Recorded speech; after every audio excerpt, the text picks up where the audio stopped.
할렐루야. 오늘은 마태복음 25장 1절에서 13절까지의 말씀을 본문으로 신랑을 기다리는 열처녀의 비유에 대한 말씀을 통하여서 은혜를 나누고자 합니다. 예수께서는 마태복음 24장에서 이스라엘의 종교적 지도자들, 바리새인, 서기관들을 향하여서 7가지 화가 있을 것을 말씀하십니다. 여기서 멈추시는 것이 아니라 이어서 계속해서 그들에게 경고의 말씀을 주시는데 예루살렘이 멸망할 것이라고 예언까지 하십니다. 이때의 제자들은 그때가 언제쯤인가를 우리 주님께 묻습니다. 예수께서는 그에 대한 답변으로 마태복음 24장에서 마지막 때의 징조와 시기를 비유를 들어 말씀하십니다. 그렇다면 우리 예수님께서는 언제 다시 오실까요? 성경에서는 그 날과 그 시를 아무도 알 수 없다고 마태복음 24장에서 말씀하고 계십니다. 하지만 그 날과 그 때를 알 수 있는 징조는 많이 있습니다. 몇 날, 몇 월, 며칠, 몇 시를 알 수는 없지만 그 시점에 대해서는 분명히 징조로 알려주신다 했기 때문입니다. 본문을 보면 신랑을 기다리던 신부들이 다 졸며 자는 깊은 밤에 신랑은 온다고 말씀합니다. 그런데 이와 비슷한 말씀이, 이와 또 맥을 같이 하는 말씀이 누가복음에도 있습니다. 제가 누가복음 12장 35절 이하를 제가 봉독해 드립니다. 허리에 띠를 띠고 등불을 켜서 서 있으라. 너희는 마치 그 주인이 혼인집에서 돌아와 문을 두드리면 곧 열어주려고 기다리는 사람과 같이 되라. 주인이 와서 깨어있는 것을 보면 그 종들은 복이 있으리로다. 내가 진실로 너희에게 이르노니 주인이 띠를 띠고 그 종들을 자리에 앉히고 나와 수종하리라. 주인이 혹 2경에나 혹 3경에 이르러서도 종들이 이같이 한 것을 보면 그 종들은 복이 있으리로다. 너희도 아는 바니 집주인이 만일 도적이 어느 때에 이를 줄 알았다면 그 집을 뚫지 못하게 하였으리라. 이러므로 너희도 얘기하고 있으라. 생각지 않은 때에 인자가 오리라 말씀합니다. 모든 사람이 잠든 역사의 밤, 종교의 밤, 너무 철학적인가요? 어쨌든 우리 다시 오실 예수님께서는 도적같이 오시는 것입니다. 밤은 무엇입니까? 해가 기울여 어둠이 찾아오면 그것을 밤이라 말하는가요? 성경에서 말씀하는 밤은 단순히 그러한 밤은 아닙니다. 빛이 없는 것이 밤이요 어둠인데 밤은 빛이 없는 시간, 다시 말해서 진리의 빛이 없는 때를 말합니다. 빛은 진리입니다. 이 진리는 우리 주 예수님이시고 이 예수님은 도적같이 오신다고 말씀하셨습니다. 우리 인간에게 있어서 어둠은 무엇일까요? 인간은 이 땅에 태어나서 한 세상을 살지만 그 다음 세상, 곧 죽음 이후의 세상을 알지 못합니다.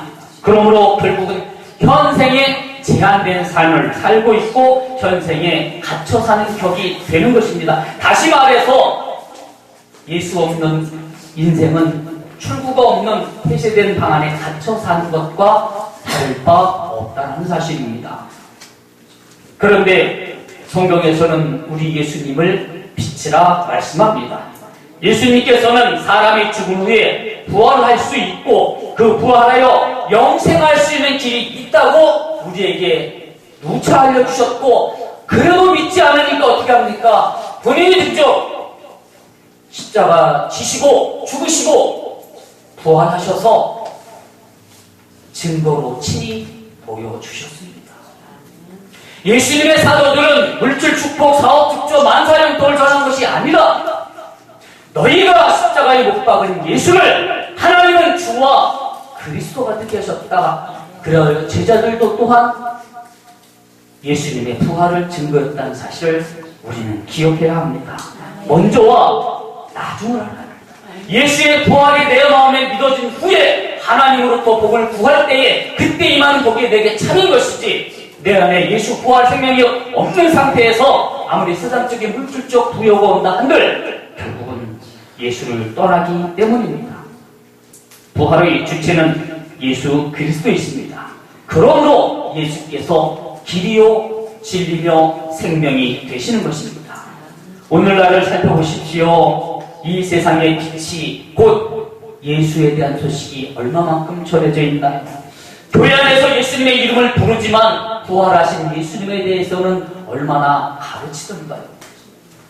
교회 안에서 물질 축복은 아무리 많이 호소하고 외쳐도 부족하다 하지만 예수의 부활이 참 축복임을 가르치는 교회는 참으로 적다라는 사실입니다.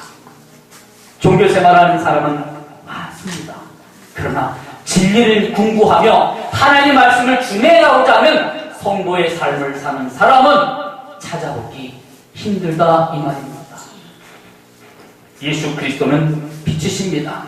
예수 그리스도를 믿는 것은 예수의 부활하심을 믿고 그 믿음을 근거로 하여 나 자신도 예수님과 같이 될 수 있다는, 신령한 몸으로 변화될 수 있다는 그 믿음 안에서 사는 것이 신앙생활인 것입니다. 요한복음 11장 9절에서 보면 말씀합니다. 예수께서 대답하시되 낮이 12시가 아니냐? 사람이 낮에 다니면 이 세상의 빛을 봄으로 실족하지 아니하고 밤에가 되면 빛이 그 사람 안에 없는 고로 실족하느니라. 신앙생활하면서 애매한 일 당할 수 있습니다. 억울한 일 당할 수도 있습니다. 그러나 넘어지는 자는 그 안에 예수가 없기 때문에 넘어집니다. 그러나 그 안에 예수의 생명이 있는 사람은 애매한 일을 당하도 감사합니다. 억울한 일을 당하여도 붙잡고 기도하지 넘어지지 않습니다. 빛이신 예수 안에 거하면 정오의 빛같이 밝은 정신과 밝은 눈으로 어둠을 분별할 수 있습니다. 사단마귀의 계략을 분별할 수 있기 때문입니다. 이것이 곧 성경에서 말씀하시는 등불입니다. 등불을 켜서 말아두지 않고 긍정에 둔다 하신 말씀을 우리는 깊이 상고해야 됩니다. 성령으로, 또한 성령의 기름으로 영혼을 우리는 밝히는 자가 되어야 됩니다. 오늘 그래서 열천의 비유는 바로 저와 여러분에게 직접적으로 주께서 허락하신 말씀임을 기억하셔야 합니다. 주변을 볼 것이 아닙니다. 내 내면을 성찰하여서 내 믿음을 스스로 성경에 비추어서 돌아보아야 한다는 사실입니다. 미혹하는 거짓 선지자들의 축복 외치는 수에 취하여서 소돔과 고모라처럼 교회 안에서도 어느 순간에 방금 만능주의가 팽배해지고 마른 이 시대에 그 시대를 탄식만할 것이 아니라 엘리야 때에 바르게 무릎 꿇지 않은 칠천을 감춰주신 우리 하나님과 같이 오늘날 내가 그 세상 풍조에 물들지 않은 참 신자가 되기 위하여서, 참 성도가 되기 위하여서 나를 주 앞에 바로 세울 수 있는 신실함이 필요한 때인 줄 믿습니다. 신랑을 맞이할 열처녀는 다 등을 예비하고 있었습니다. 곧 믿음이 있었다라는 얘기죠. 옛날이나 지금이나 이스라엘의 결혼식은 한밤중에 합니다. 본문의 비유는 본문 말씀을 참고하시다 보면 신랑이 오는 시각이 정해지지 않았음을 알 수 있습니다. 다만 날이 새기 전에 신랑이 오는데 그 시점이 언제인지는 알 수 없다라는 것입니다. 흥분과 설레임, 신랑을 기다리던 신부들은 얼마나 그 마음이 기대로 가득 찼을까요? 그런데 그 기대치도, 그 흥분도 시간이 지남에 따라서 가라앉더라 이 말입니다. 얼마나 가라앉았냐면요, 졸며 잠에 빠졌습니다. 기억하셔야 할 것은 10사람 모두가 다 졸며 잤다라는 사실입니다. 5명만 안 잔 것이 아니란 사실이에요. 우리는 신랑이 올 때가 어느 시점인지는 알 수 없으나 깨어 있어야 됩니다. 그 깨어 있음의 근거는 성령의 충만인 것이며 잔의 기름을 준비한 것을 상징으로 우리에게 말씀하신 것입니다.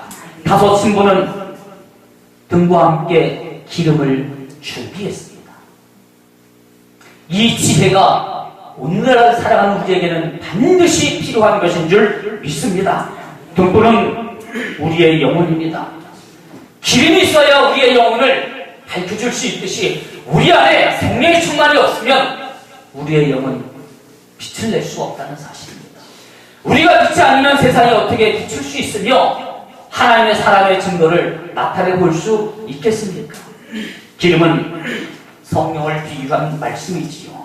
기름은 영혼의 불을 밝혀주는 에너지입니다.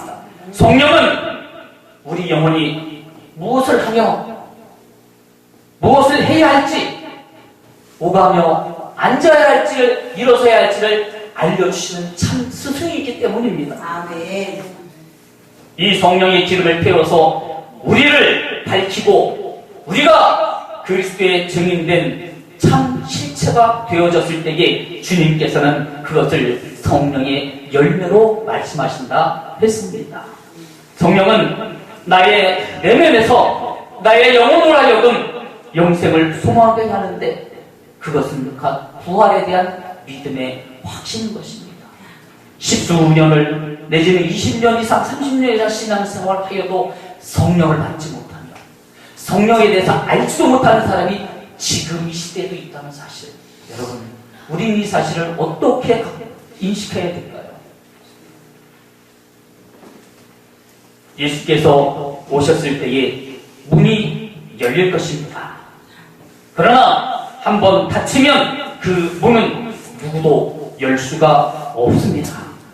계시록 22장 14절 이하에 그 두루마기를 빠는 자들은 복이 있으니 이는 저희가 생명나무에 나아가며 등을 통하여 성에 들어갈 권세를 얻으려 함이로다. 개들과 술객들과 행음자들과 살인자들과 우상숭배자들과 및 거짓말을 좋아하며 지어내는 자마다 성 밖에 있으리로다. 기름이 없어 빈 등만 들고 있는 잠든 신자들, 성도의 단열에 이르지 못한 지극히 불쌍한 영혼인 줄로 압니다. 빈 등만 들고 서서 신부를 하지 말고 성령에 의해서 타오르는 영혼의 등불을 밝혀서 내 자신을 밝히고 내 주변을 밝혀서 할 수만 있다면 더 많은 사람으로 주께로 이끌 수 있는 영혼 구령의 열정이 우리에게 있어야 할 줄 믿습니다. 아멘. 내 영혼의 등불을 성령으로 밝혀야 합니다. 아멘. 밝히되 끝까지 날이 새어 신랑이 오실 그때까지 밝혀야 합니다. 슬기로운 자는 인내합니다. 그 인내의 힘을 통하여서 불을 또한 밝혀야 할 것입니다. 신앙의 길은 편하고 쉬운 길이 아닙니다. 신앙의 길은 좁은 문으로 들어가는 것이라 말씀하셨습니다. 신앙의 길은 좁은 길을 가는 것이라 말씀하셨습니다. 신앙의 길은 골고다의 십자가를 달게 지는 것이라 했습니다. 지금은 자다가 깰 때입니다. 달콤한 물질 문명의 편리함에 젖어서 안락함에 젖어서 있을 때가 아니라 박차고 일어나서 이 마지막 때를 어떻게 내 사명을 감당할 것인가를 깊이 상고해야 될 때인 것입니다. 아멘. 할렐루야.